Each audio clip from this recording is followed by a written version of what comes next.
Every few days, we shop. From cleaning supplies to car parts to toothpaste. We need it, we see it, we buy it. But did you ever stop to think, where does all your money go?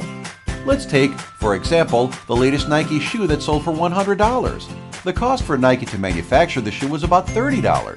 Then, that Nike shoe travels through a national wholesaler, regional wholesaler, and local wholesaler for around $50. Next in line, the retail store, which buys it from the wholesaler for around $65. The retail store wants to make a profit and cover their expense, so they sell the shoe to you and I, the consumer, for $100.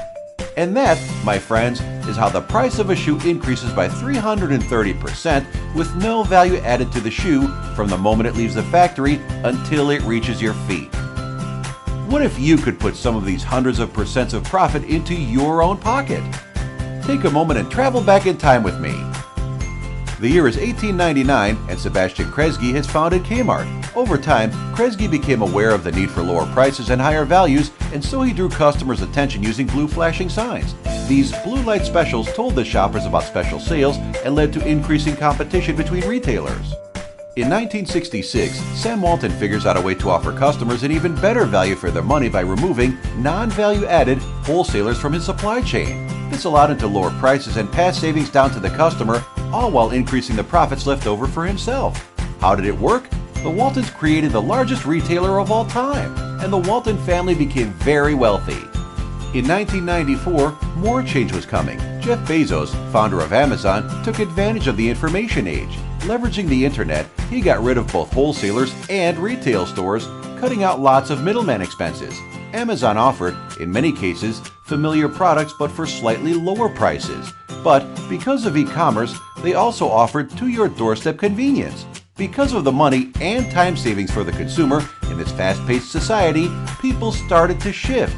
As a result, much of the savings ended up right back into Amazon's pockets. Today, Amazon sits as king of the hill in e-commerce as a result of the e-commerce explosion, and Jeff now owns a rocket ship company because he became very wealthy. 2016. Meet Bonvera, the historical culmination of the way commerce will be done. Like Amazon, Bonvera is an e-commerce website that doesn't have to pay for wholesalers or retail stores. However, unlike all the previous examples, we also don't pay for advertising. Instead, we pay you to spread the word about Bonvera.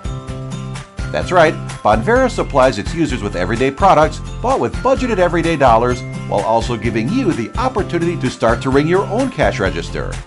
Through our compensated marketplace, you are able to shop, save, and earn money simply by redirecting your commerce and connecting your friends to shop at Bonvera too. Imagine if every time you purchased something, the sound of a cash register went off, but this cash register was tied directly to your bank account. How much cash would it require to quit your job or buy that car you always wanted with cash? How much cash would be required to eat out at your favorite restaurants every week, or maybe just spend more time with your family and total financial independence? Imagine if all of that, and more, was possible simply by buying the things you always buy and by spreading the word about it to your friends. Welcome to the future of e-commerce. Welcome to Bonvera. Get back with the person who sent this video right away for more information.